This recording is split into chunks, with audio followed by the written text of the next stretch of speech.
మనకు మించిన త్యాగాలు ఎప్పుడు చేయకండి. అవి చూడడానికి, చెప్పుకోవడానికే బావుంటాయి. కానీ మనల్ని వెనక్కి నెట్టేస్తాయి తప్ప గాని, మనల్ని ఎప్పుడు ముందుకు తీసుకెళ్ళవు. ఎప్పుడైనా ఒక అవకాశం ఉందంటే, ఆ అవకాశం మనకే రావాలి. ఆ ఒక్కరు మనమే అవ్వాలి. గుర్తుపెట్టుకోండి. హాయ్, హలో గైస్, నమస్తే అందరికీ. నేను మీ BTR. Welcome to BTR film laboratory. Bigg Boss season 9 episode 14 updates ఏంటన్నది చూద్దాం. కిచెన్లో కుక్ చేసేటప్పుడు అందరూ మిక్స్ అవుతున్నారు. అసలు ఎవరికైతే కుకింగ్ జాబ్ అనేది ఇచ్చారో వాళ్ళు చేయకుండా వేరే వాళ్ళు కూడా వచ్చి మిక్స్ అవుతున్నప్పుడు అది చూసుకోవాల్సింది మానిటర్. ఆ మానిటర్ ప్రియా గారు హ్యాపీగా చక్కగా తన రూమ్లో పడుకున్నారు. మీకు అప్పచెప్పిన డ్యూటీ ఏదైతే ఉందో అది మీరు ఖచ్చితంగా చేయాలి. లేకపోతే వేరే వాళ్ళ మీద బర్డెన్ పడుతుంది. వేరే వాళ్ళు సఫర్ అవుతారు. కుకింగ్ విషయంలో సంజన గారు ఎమాన్యుయల్ హెల్ప్ తీసుకోవాల్సి వచ్చింది. మీరు అలా చేయకూడదండి, మీ డ్యూటీ మీరు చేయాలంటే సంజన గారు రూల్స్ మళ్ళీ మాట్లాడుతున్నారు. సంజన గారికి అసలు అడగాల్సిన అవసరమే లేదు. ఎందుకంటే ఆవిడ రూల్స్ బ్రేక్ చేసే పర్సను, ఒక కాంట్రవర్సీని క్రియేట్ చేసే పర్సను, ఒక ప్రాబ్లమ్ని క్రియేట్ చేసే పర్సన్ అతను. డీమాన్కి అర్థం కాని విషయం ఏంటంటే సంజన గారికి ఎంత చెప్పినా సరే ఆవిడ విన్నరు. ఆవిడ ధోరణి ఆవిడదే. సంజన గారు ఫ్లోరా గారి మధ్య ఒక ఎమోషనల్ బాండ్ స్టార్ట్ అయింది ఆల్రెడీ, అది అందరికీ తెలిసిందే.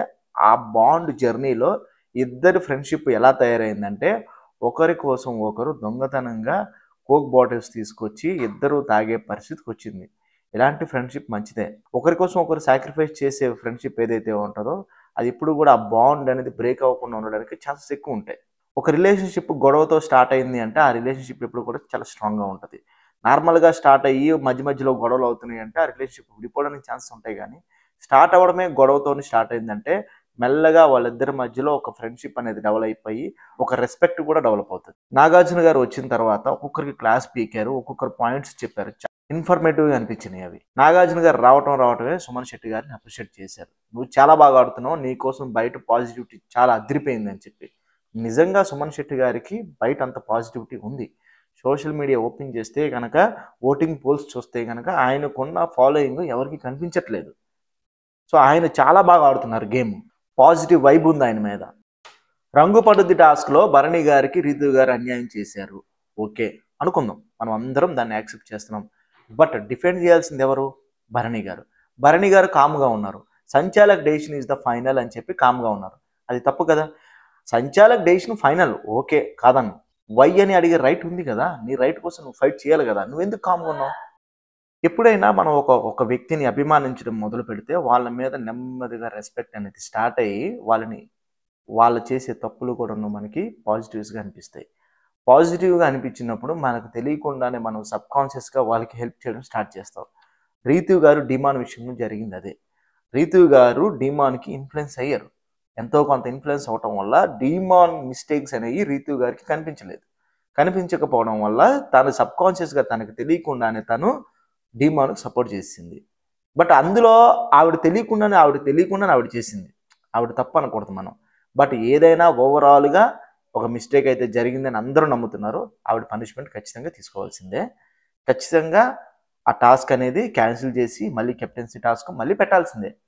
ఎందుకంటే ఫెయిర్గా ఉండాలి ఎప్పుడైనా సరే. మన పర్సనల్ రీజన్స్ ఏవైనా అయి ఉండొచ్చు, కానీ ఎదుటి వాళ్ళు ఇబ్బంది పడకూడదు. డిమాన్ విషయంలో రీతు చేసింది అసలు కరెక్టా కాదా అని చెప్పి నాగార్జున గారు ఒక వీడియో ప్లే చేశారు. ఆ వీడియోలో డిమాన్ అండ్ రీతు ఇద్దరు కలిసి ఒక క్లోజ్గా మాట్లాడే సిచ్యువేషన్ ఒకటి ఉంది.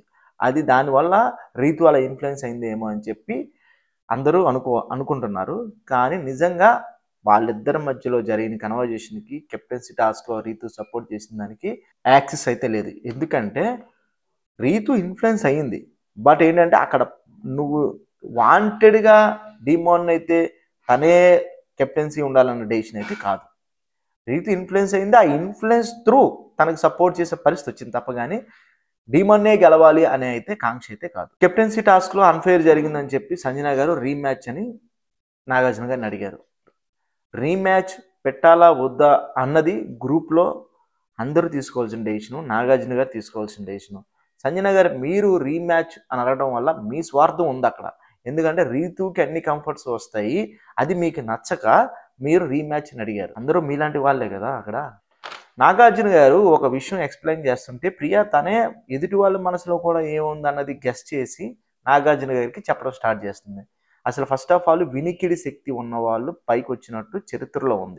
ఎదుటి వాళ్ళ మనసులో కూడా ఏముందన్నది మీకు మీరే ఆలోచించుకొని చెప్పేస్తే ఎలా ప్రియ గారు?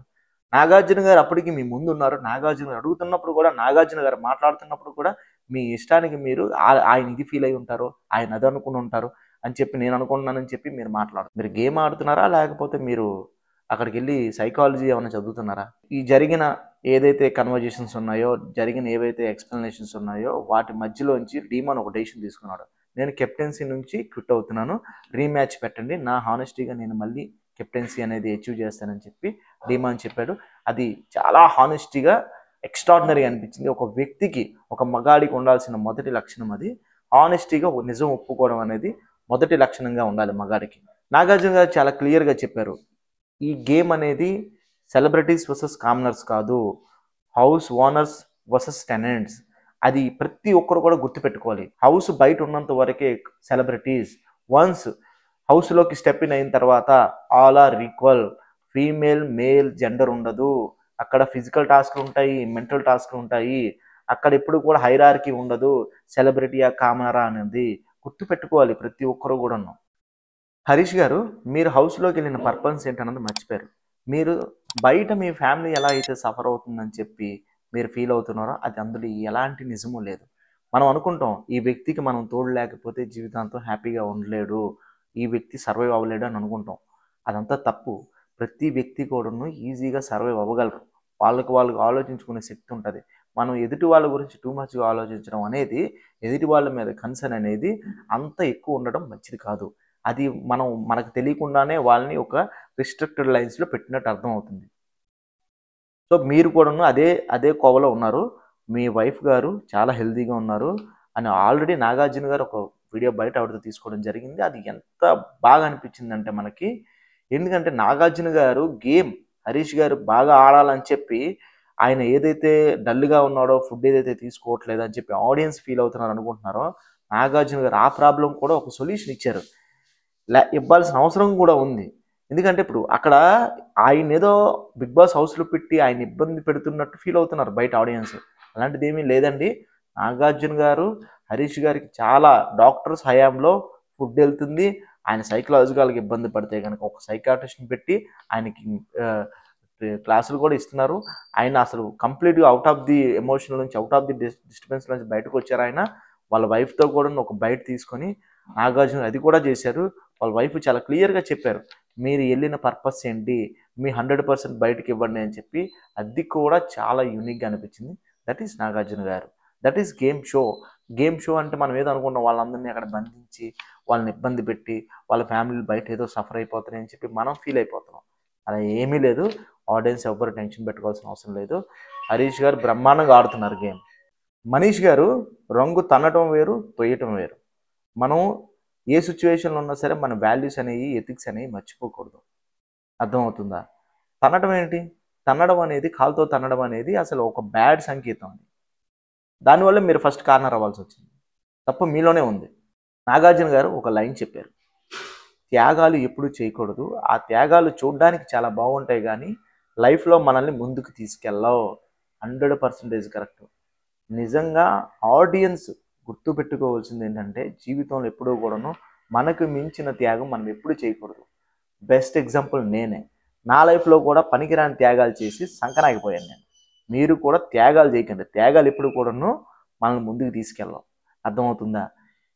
ఒక అవకాశం ఉంది. ఆ అవకాశం మనకు మాత్రమే వస్తదనుకున్నప్పుడు ఆ ఒక్కరు మనమే అవ్వాలి. వేరే వాళ్ళకి ఇద్దాం అనే ఆప్షన్ ఎప్పుడు కూడా మన మైండ్‌లోకి రాకూడదు. సుమన్ గారు టాస్క్‌లో సంజన గారిని గాని, లేకపోతే గనక తనుజ గారిని గాని, లేకపోతే గనక ఫ్లోరా గారిని గాని కొట్టలేదు. ఆయనేంటంటే జస్ట్ బెదిరించాడు. జస్ట్ చెయ్యి ఆచాడంతే. ఆయన క్లాత్‌ని, ఆయన టీ షర్ట్‌ని ఆయన హిట్ చేయడం జరిగింది తప్ప గాని, ఆయనకు తెలీదా? ఆయనకు కామన్ సెన్స్ లేదా? వేరే వాళ్ళని కొట్టడానికి. టాస్క్ అనేది ఫిజికల్ కాదు అని. ఫిజికల్ అయినా ఆయన కొట్టరు. ఆయన వ్యక్తిత్వం అందరికీ తెలిసిందే అక్కడ. ఎప్పుడు ఒక నెగెటివ్ ప్రాపగండా చేయడానికి మాత్రం చాలా ఉంటారు ముందు మన గ్రూప్‌లో, మన హౌస్‌లో మెంబర్స్. గేమ్ ఆడడానికి మాత్రం ఎవరు ముందుకు రారు. నెగెటివ్ ప్రాపగండా చేసి ఎలాగోలాగా ఎలిమినేట్ చేయాలి స్ట్రాంగ్ పర్సన్‌ని. ఇదే యాటిట్యూడ్‌లో ఉంటారు. Thank you guys. సపోర్ట్ చేయండి, సబ్స్క్రైబ్ చేయండి, వీడియో షేర్ చేయండి, లైక్ చేయండి. అందరికీ చెప్పండి ప్లీజ్.